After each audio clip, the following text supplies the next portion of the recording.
La France de mon enfance.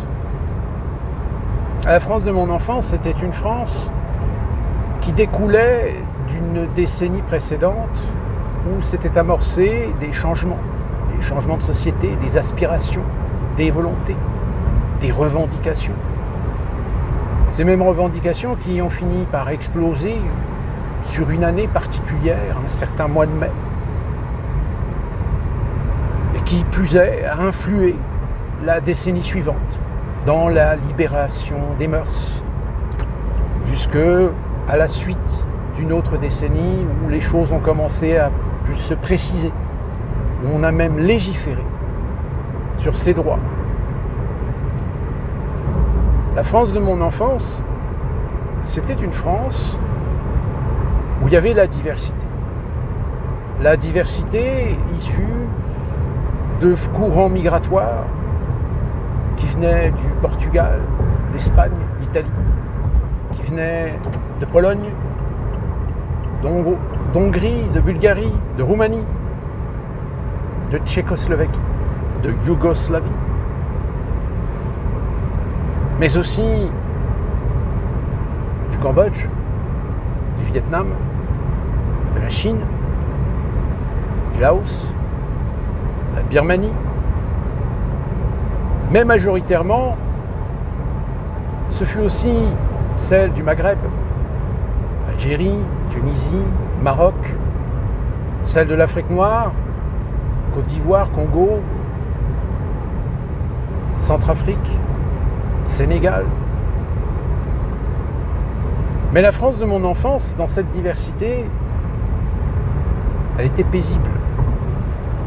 Oh, elle avait du racisme, oui, mais c'est un racisme systémique qui appartient à toute société, à tout pays lorsqu'il y a des vagues migratoires. Les Italiens ont connu ce racisme, les Espagnols ont connu ce racisme, les Polonais ont connu ce racisme. Je veux dire, même les Juifs ont connu un antisémitisme. Mais avec le temps, l'évolution des mœurs, l'acceptation, la tolérance, l'éducation, cette diversité, elle fonctionnait. Jusqu'à la fin des années de mon enfance, où ça a commencé un petit peu à merder. Parce que la France de mon enfance, c'est la France où tout d'un coup les 30 glorieux se sont arrêtés brutalement. Tout d'un coup, la crise pétrolière a ramené la société de consommation à la réalité. La France de mon enfance, c'est celle qui a vu arriver le socialisme, en bien ou en mal. Enfin moi, plutôt personnellement, culturellement, en bien, mais alors économiquement et socialement, en mal. La France de mon enfance, c'est une France où on a commencé à voir une haine. Alors la haine de l'étranger, oui, mais l'étranger commençait aussi à avoir une haine envers nous. Et quand je dis l'étranger, c'est aussi bien le français issu de l'étranger que l'étranger lui-même. Parce que la France de mon enfance, c'est une France qui avait des promesses, qui avait des idéaux. Malheureusement, l'économie, la finance a commencé à être gourmande, a commencé à être influente. Et que forcément, ceux qui considéraient notre pays comme un Eldorado, qui savaient que leurs parents, leurs grands-parents, leurs arrière-grands-parents y avaient trouvé refuge, non sans mal, certes, mais refuge, paix et liberté. Eh bien, ces mêmes grands-parents, ces mêmes parents, au fur et à mesure du temps, ont commencé à regretter que la France est beaucoup plus préoccupée à vouloir défendre certains idéaux et refuser par conséquent d'admettre certains problèmes. La France de mon enfance, elle a vu naître les barbus, ceux qui ont commencé à véritablement introniser une religion beaucoup plus radicale, beaucoup plus sévère, beaucoup plus féodale. Et que par conséquent, même dans mon enfance, des camarades que j'avais, qui étaient algériens, qui étaient marocains, qui étaient tunisiens. Eux-mêmes se sentaient parfois déçus par l'amalgame, déçus par le fait que, à cause de grands frères qui, parce que c'était des cons, parce que c'était des traînes savates, ont été récupérés par des barbus et ont commencé à se radicaliser aux grandes dames des parents, aux grandes dames du frère et de la sœur, surtout la sœur qui, elle, est née et grandie dans cette France de mon enfance et qui s'est dit, mais ce pays m'offre des libertés, m'offre de l'égalité, m'offre de la fraternité. Or mon grand frère, avec cette religion qu'il amène aujourd'hui dans le foyer, eh bien, il me fait chier, il m'emmerde, il me casse les couilles. Mais le problème, c'est que papa, maman ne disent rien. Papa et maman, ils sont dépassés. Papa et maman, c'est des laïcs, c'est pas des pratiquants. Mais ils savent que la communauté, elle, est en train de tomber dans quelque chose qui, avec les années, s'est avéré être une sorte d'épée de Damoclès. Et puis, il y a eu dans le pays, au bled, des problèmes. Donc, d'ailleurs, beaucoup d'Algériens qui ont connu, qui ont vu, aujourd'hui, ils le racontent. Et la façon dont ils le racontent, c'est aussi un avertissement que nous n'avons pas écouté, que nous n'avons pas entendu.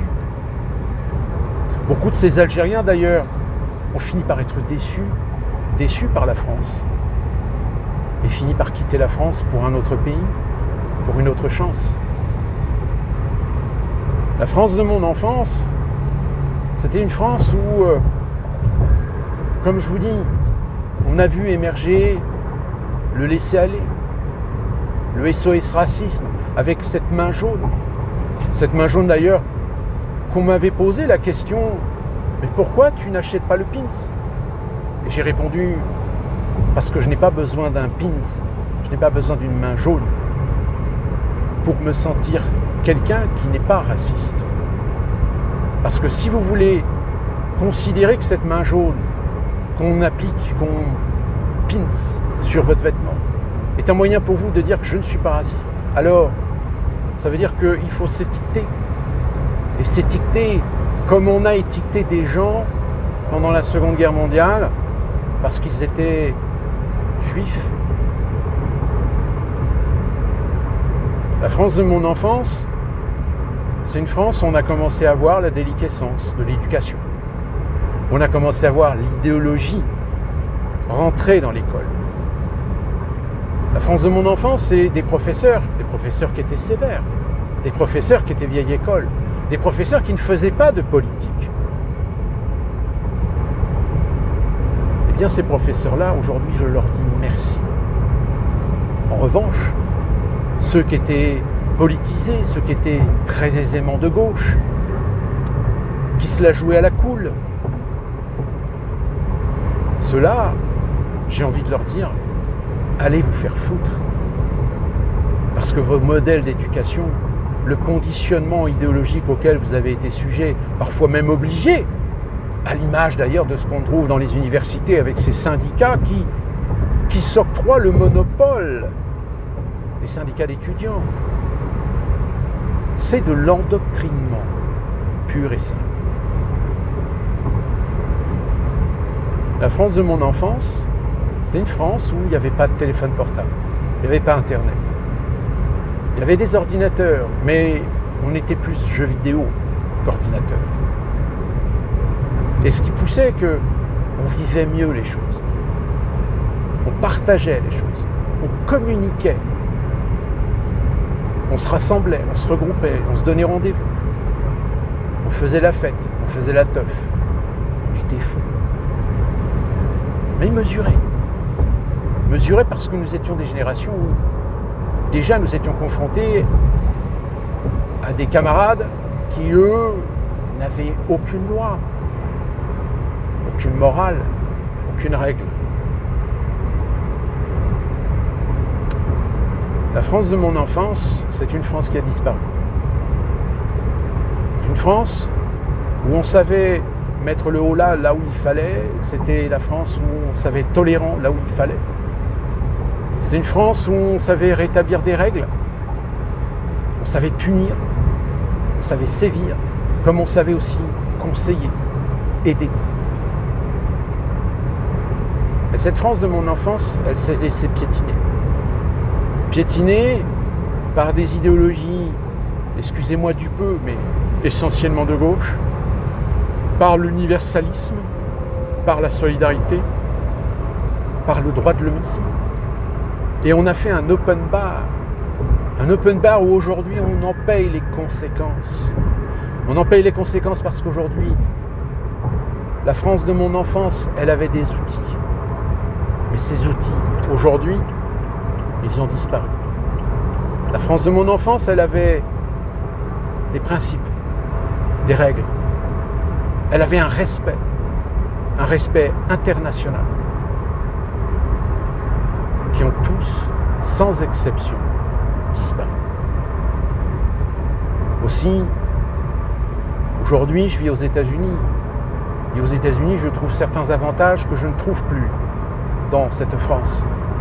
Dans cette France que, de mon enfance, je les avais. J'avais ces codes. J'avais ces structures. J'avais ce respect. J'avais cette communication. Que malheureusement en France, aujourd'hui, ça tente à disparaître. Ça tente à disparaître parce que,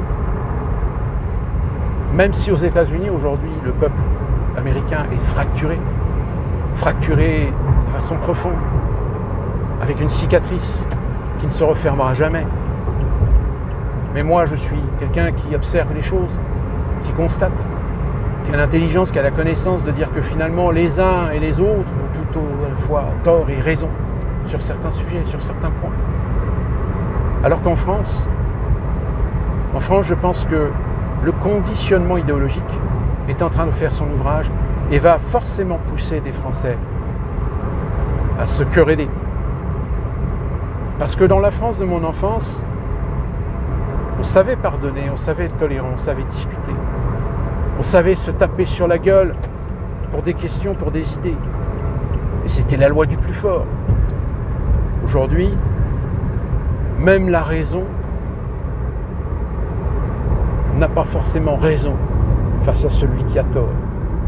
Et que par conséquent, il y a de fortes chances que malheureusement, si on dit souvent qu'aux États-Unis, la société a 10 ans d'avance sur la société française et la société européenne, aujourd'hui j'ai envie de dire que c'est la société européenne qui commence à avoir 10 ans d'avance sur les États-Unis.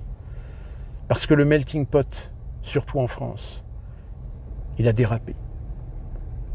Parce que dans mon enfance, le melting pot, c'était l'assimilation. C'était de dire à l'étranger, tu es bienvenu chez nous. En revanche, nous avons nos mœurs, nous avons nos règles, nous avons nos lois, nous avons notre société, nous avons notre culture, nous avons notre tradition.